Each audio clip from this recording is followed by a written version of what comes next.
Hi, my name is Representative F from Elliott, and you've just been placed on alert.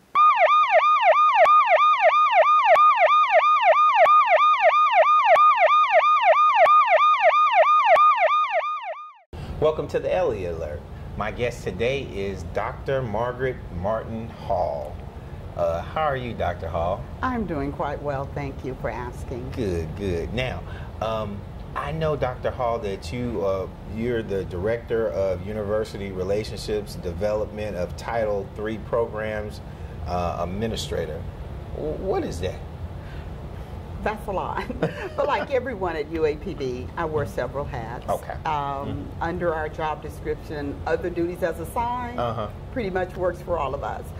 But specifically what it means in this case is that I direct private funding. Okay. And I also administer a federal grant program known as Title III. Title III, I'm glad you said. Please give me a brief overview of what Title III is. Okay, Title III was enacted by Congress or established back in 1966. Okay.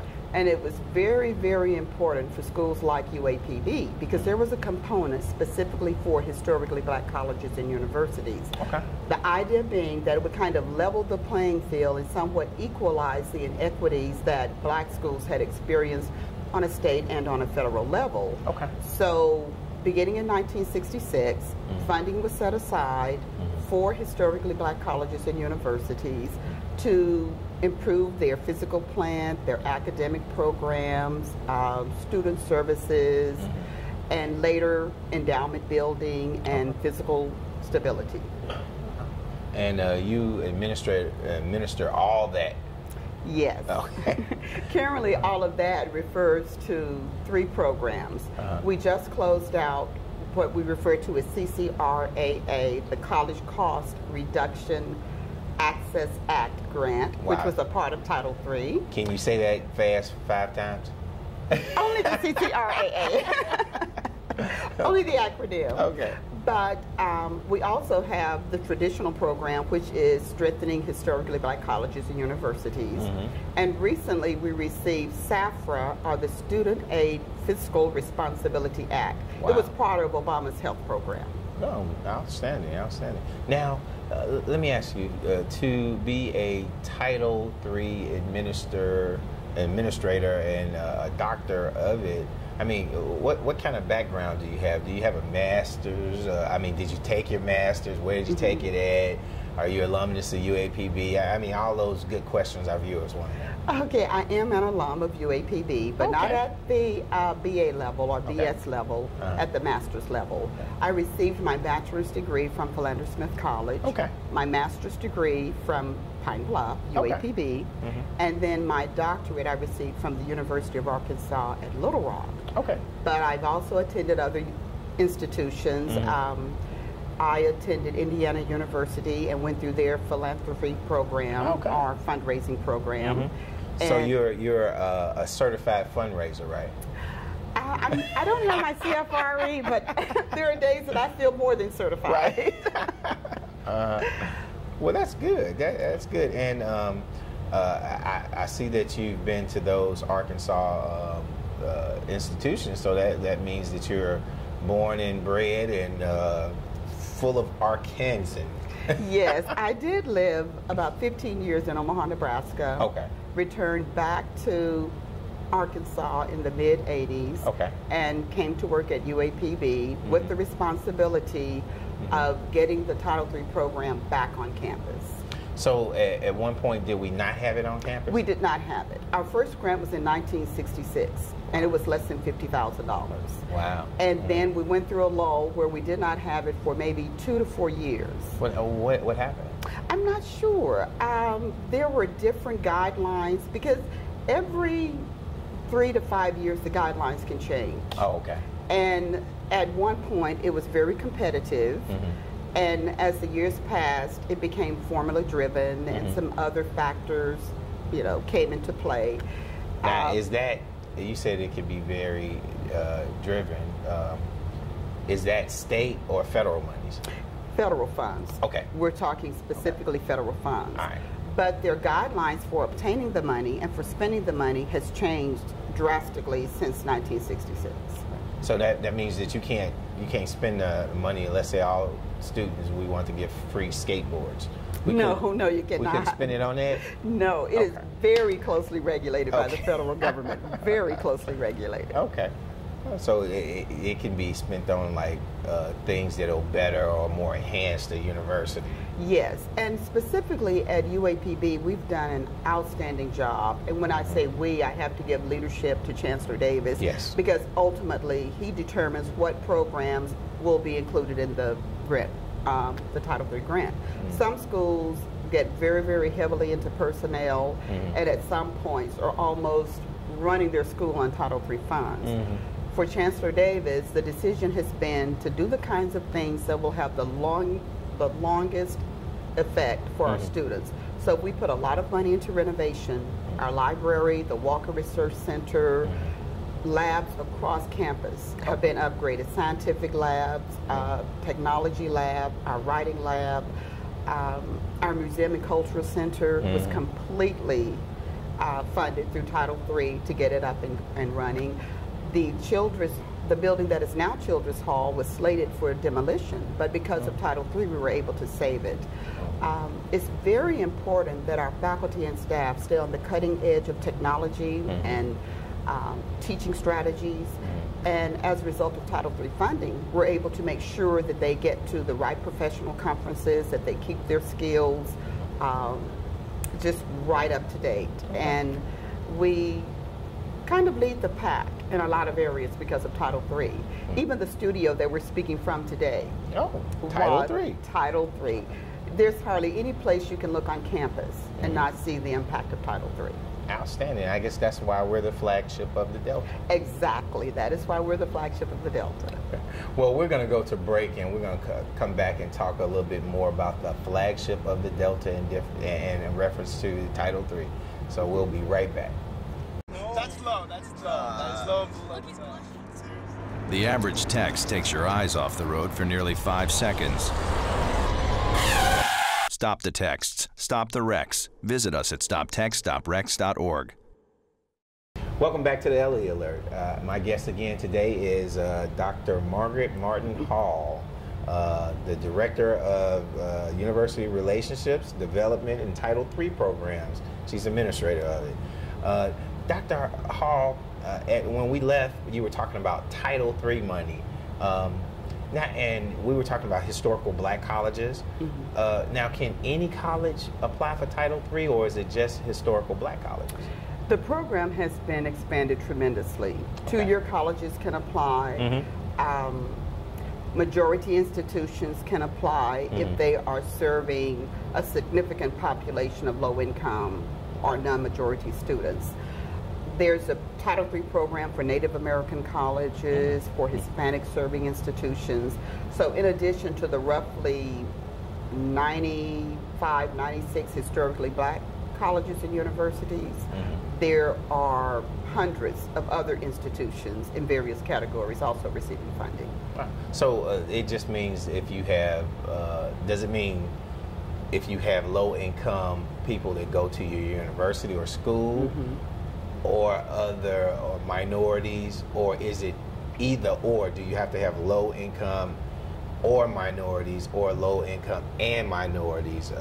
And my next question to follow up on that now, does Fayetteville get Title III money? I don't think Fayetteville does, but UALR does. Okay. And I'm not sure of the exact specifications for the majority serving institutions, but I do know that low income is a factor, or Pell Grant recipients, and possibly serving a significant number of minority students, minority meaning black. And that means that those resources are given to the universities, and then the universities have strict, I guess, criteria on what they can actually... Yes. Okay. There are roughly a dozen or so allowable activities for historically black colleges and universities, and I think that is mirrored at the other institutions. We can purchase or lease scientific equipment. We can develop programs in which minorities or blacks are underrepresented. We use our monies for endowment building, and I'd like to talk about that more later. Okay. Community outreach, student services, developing or strengthening our fundraising capacity, setting up programs or strategies, implementing strategies that will significantly impact our physical stability and our management capacity. But there are roughly 11 or 12 allowable activities, with renovation and maintenance leading the pack. Okay. Well, I can understand that, because you always want to make sure that your campus is up to speed. Yes. And that it looks nice, and you know, because nobody wants to go to a campus that doesn't look decent and have things running in order. Right. So, and now also you mentioned different programs that Title III's can do. Now, is there some form of a sheet or something that when you guys are looking at different things to fund Title III with, that you go by? Yes, we look at the allowables, but we also send out a call for proposals. Now, you said the allowables. What the federal allowables. Okay. The specific activities that the grant says that we are. You have to. Okay. Yeah, that we should do. We shouldn't venture outside, you know, those 11 or 12 allowables. And on our campus, it starts with individuals who have an idea that is on the cutting edge and that will significantly impact what is happening to our students at UAPB on a positive level. They complete their request. They literally have to write out what their whole strategy is for accomplishing the end results. Okay. Then it is presented to their vice chancellor, and most of our programs are academic programs. So Dr. Benjamin, you know, gets to review and decide which programs are going to be submitted to Title III. Okay. Then we take those to Chancellor Davis, and he reviews them. In addition, he also has programs that he specifically wants included, and we identify people on campus who can write specifically to that request. And after it has passed his approval, it's ready to be packaged in the format that the federal government requires, and then it goes to Washington. And as I said earlier, for us, renovation is the key to many of the projects that we do. We're allowed to spend up to 50% of our funds on construction or renovation. So the new music wing, that was a result of Title III. Our Welcome Center, that is really a criminal justice lab, was constructed by Title III. If you've been in the Fine Arts Building auditorium, you may have noticed that the lobby and the auditorium got a facelift a few years back. That was Title III. Did you go to school at UAPB? I am a graduate. I graduated in '93. Okay. So you remember what the old library looked like? I remember. I was in there a whole lot of times, and I remember that. And, have you been there lately? Yes, I have, and it's a totally different Title facility. III. Is it? Title III. Wow. And I know, again, you've been in Children's Hall. You've seen the museum. Right. Title III. Wow. So now, when you're doing the Title III grant, are these things that you're, these programs, are you kind of envisioning the direction that you're going with this Title III, or how do you do that? Everything originates or flows from our comprehensive development plan. Okay. The administrators at UAPB spend a lot of time, give a lot of thought to a 5 to 10 year plan of where we want the institution to be. Okay, now you said comprehensive development plan. For people like myself who don't know what that is what is a comprehensive development plan, and exactly, I mean, who developed the plan, and how does that help our university grow? Okay, the comprehensive development plan is the result of brainstorming sessions among top-level administrators who have gotten. No, not all doctors. But they've gotten input from the people who report to them. And what it is our roadmap for where we want to be 5 years from now, 10 years from now. And in addition to being the roadmap, it says exactly what we need to get there. If you were driving a car, how much gasoline do you need to travel 1,000 miles if that is your goal? How many stops are you going to make along the way? When you make those stops, what are your rest breaks? Where are you going to eat? Got to have rest breaks. So, yes. So our comprehensive development plan is our map that tells us where we want to be in 5 to 10 years, what we need to get us there, and from what point we're starting. Okay. Well, I tell you what, we're going to have to go to break, but when we come back, we're going to talk about that 5-year plan of comprehensive developing and where do you see the university in 5 to 10 years. Okay. So we'll be right back from a break. Take my hand and start a brand new day. And together as one we'll Underneath everything we are, underneath everything we do, we are all people, connected, interdependent, united. And when we reach out a hand to one, we can influence the condition of all. That's what it means to live united. Welcome back to the Elliott Alert. Again, my guest today is Dr. Margaret Martin-Hall. She's the Director of University Relations and Development of Title III. Doc, you were just talking about some of the components of Title III, and was there anything else that you may have left out that Title III does, like skateboard tracks or flipping in the streets? I mean, anything. Oh, some people may want us to do that, right. But we don't do that.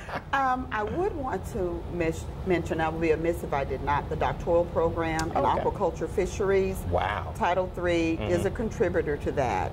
We haven't gotten the official letter yet, but we're hoping that in January we will have students in a doctoral program for aquaculture fisheries, and again, partially because of Title III. Now that is an awesome program. Now I think we're nationwide in reference to that fishery program. Probably international. International, yeah. I know they have such a great setup over there. And what is the doctor who's over that program? Carol Engel. Carol Engel, yeah, she's a wonderful person. Yes. And in reference to Title III, what do you see the future of Title III going in, and what is your vision for Title III for the next 5 to 10 years? I hope that the new legislation that is funded will keep some of the key components that we have now. Now, when you say legislation, are you talking about statewide, because I'm state representative, or are you talking about federal? On a federal level. Okay, all right. Every 5 years or so, all of our allowables go up for review, and they may or may not change. For instance, there was a time when construction and renovation was not included. In the late 80s, it became an allowable activity. It is very critical to UAPB and schools like UAPB that we keep that component, because it helps us to keep all of our academic buildings on the cutting edge. Right. And without renovation and the capacity to buy scientific equipment, lab equipment, that could be a nail in the coffin for some of our programs. So when we look at the new funding that will occur in 2013, 2014, it is my hope that that will be included. But to get us there, Representative Elliott, we need everyone to rally behind entitlement programs. Entitlement programs are scheduled to get a severe cut. That severe cut is not only going to impact schools like UAPB, it's going to impact the other schools that we talked about. Now, those funds are not going to be replaced with state funds or tuition or private funds, not at schools like UAPB. And to show you how severe things are, last year we got over $5 million in Title III funds.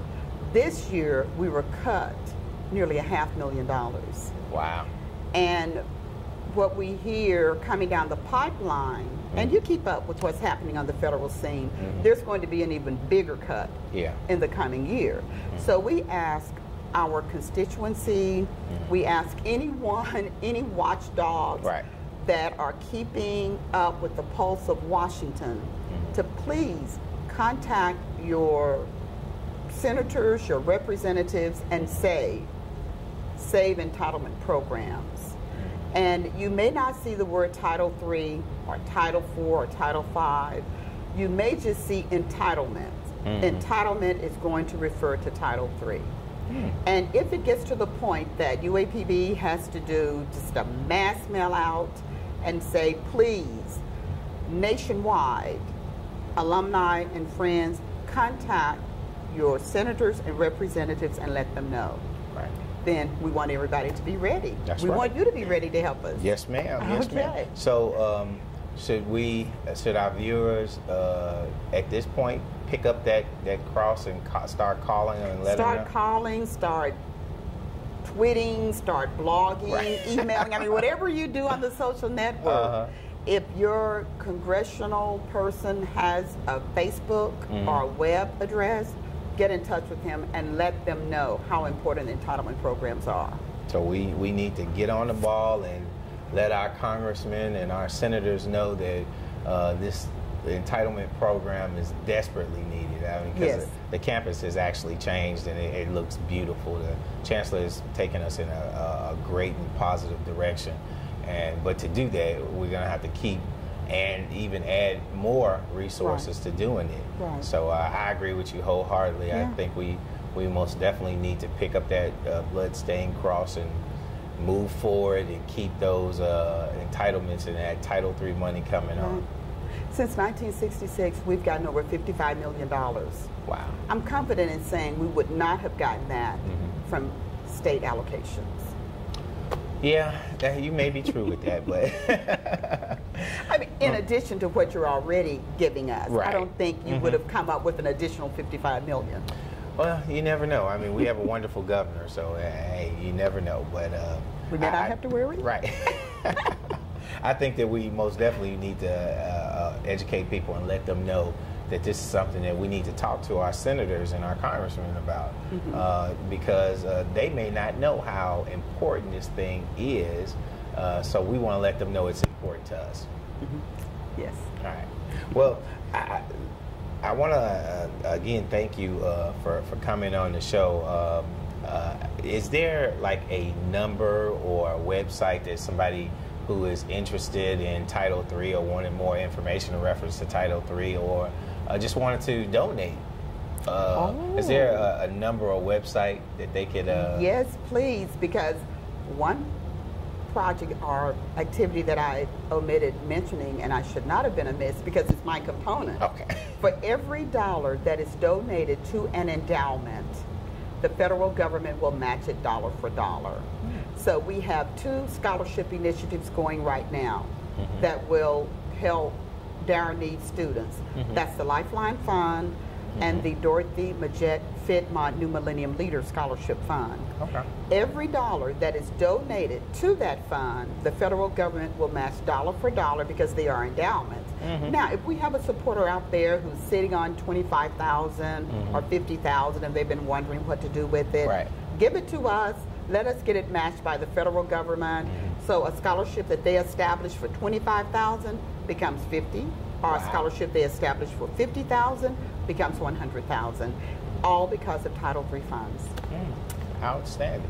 Well, Dr. Hall, I just want to let you know, I want to thank you for coming on the show, and I want to just let you know you have just been placed on alert.